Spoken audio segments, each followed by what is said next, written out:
Ton livre de la semaine que tu nous conseilles? Alors écoute, moi j'aime beaucoup les livres de développement personnel notamment Laurent Gounel. Il a sorti un livre là il y a pas longtemps, mais celui que j'ai lu en dernier, moi c'est Les dieux voyagent toujours incognito. Oh, ça a l'air joli déjà.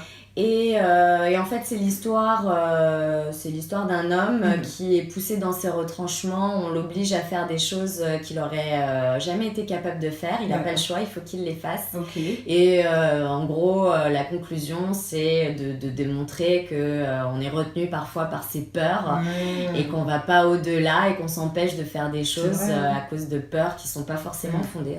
C'est un très beau livre, c'est un très bon auteur. Ouais, la crainte, ça fait bloquer plein de choses, c'est dommage, hein. Ouais. Ça empêche d'avancer, de réaliser ses rêves, de discuter, de parler, c'est dommage. Ouais, faire attention à la crainte et trouver des astuces pour combattre la crainte justement en lisant ton livre qui s'appelle Les dieux voyagent toujours incognito. Moi je vous conseille Le temps n'est rien d'Audrey, alors je pense que je vais tuer son nom de famille, Niffenegger, ça va, je me sens bien. Le temps n'est rien, donc c'est un best-seller mondial qui est sorti en 2003 et qui a inspiré un film du même titre qui est sorti 6 ans plus tard. Moi je l'ai lu il y a quelques étés. J'ai changé un livre parce que là c'est la dernière de la saison, on va vous laisser à l'été là. Et c'est un livre qui illustre bien le type de lecture qu'il faut lire pendant l'été, c'est cool, c'est léger, c'est un petit peu d'aventure forcément, puisque voilà, c'est Le temps n'est rien, ça parle de l'histoire d'un homme qui voyage dans le temps, en fait il revient en saison, il revient à 30 ans, il revient à 20 ans, et sauf qu'il est tombé amoureux d'une jeune fille qu'il a découvert dans ses voyages, qui était très très jeune, et du coup il s'y attache à elle, mais la pauvre subit ses voyages dans le temps du coup, parce qu'il peut rester pendant très longtemps absent. D'accord.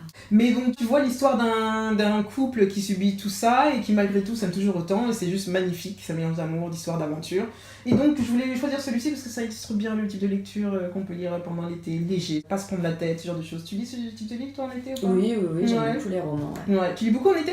Bah oui, l'été c'est le moment le plus propice à la lecture parce que t'as le temps. Ouais, c'est clair. Donc moi j'adore ça, ouais. Donc Audrey Niffenegger, Le temps n'est rien, si vous voulez voir le film, hein, je crois qu'il est diffusé en ce moment, il est rediffusé en ce moment sur Cinémotion. Je suis tombée dessus l'autre jour. Ou bien sinon vous achetez des DVD, c'est très cool aussi. Vous avez des bonus en plus. J'ai adoré ce film et donc il est 8,90€, je l'avais acheté, je sais plus où, Amazon, un truc comme ça.